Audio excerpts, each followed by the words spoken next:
Dans cette 7e capsule, je vais vous montrer comment créer une retombée. Donc, nous avons notre plafond de tuile acoustique qu'on a centré. On a rajouté ici un petit bout de plafond de gypse et on a ajouté aussi les niveaux pour s'assurer que le plafond de tuile acoustique était bien à 2750 du plancher.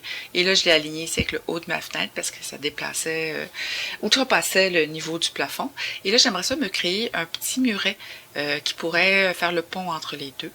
Donc, ça va être une composition spécifique pour cette retombée qu'on va créer. Donc, on va aller dans le mur et on va venir créer un muret une composition qui va être C7 retombée et qui va être qui va permettre d'avoir une composition comme celle que je vais vous montrer. Donc, le colombage en acier de 64 et ensuite un gypse intérieur de 13 mm. 13 mm au lieu de 16 parce qu'on est un peu à bout de bras en train de l'installer. On n'a pas d'enjeu de résistance au feu ou autre, donc on va mettre un 13 mm.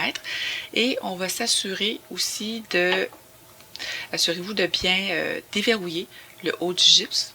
Donc si on ne le voit pas ici, donc le petit cadenas, et on va déverrouiller ce petit cadenas-là pour pouvoir jouer un peu avec la hauteur à laquelle ce gypse-là va arriver.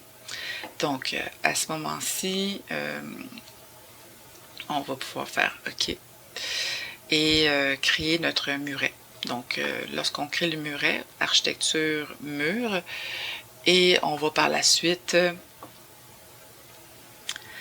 le partir d'ici. Assurez-vous par contre que vous êtes bien fini pour la ligne de justification nu porteur intérieur et on va partir de ce coin ici, on va l'amener jusque là.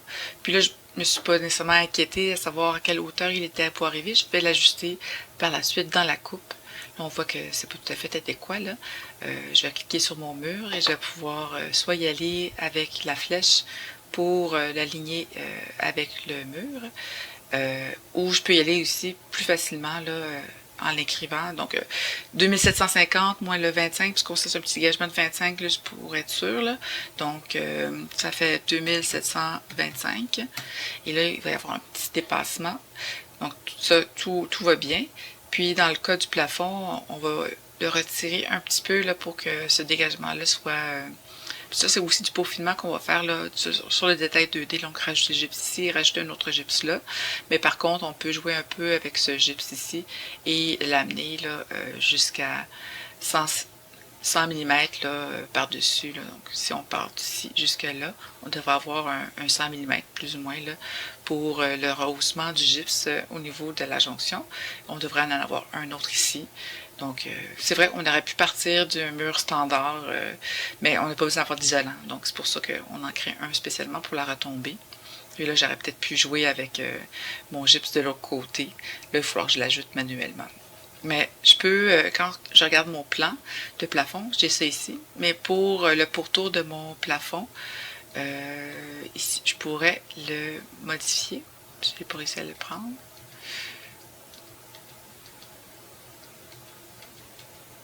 Et voilà, je peux modifier la limite, puis venir ramener cette ligne-là ici, la ramener du côté intérieur de mon muret, oups, comme ça ici, pour que dans ma coupe, je puisse avoir le plafond là, qui vient buter là, ici contre cette partie-là.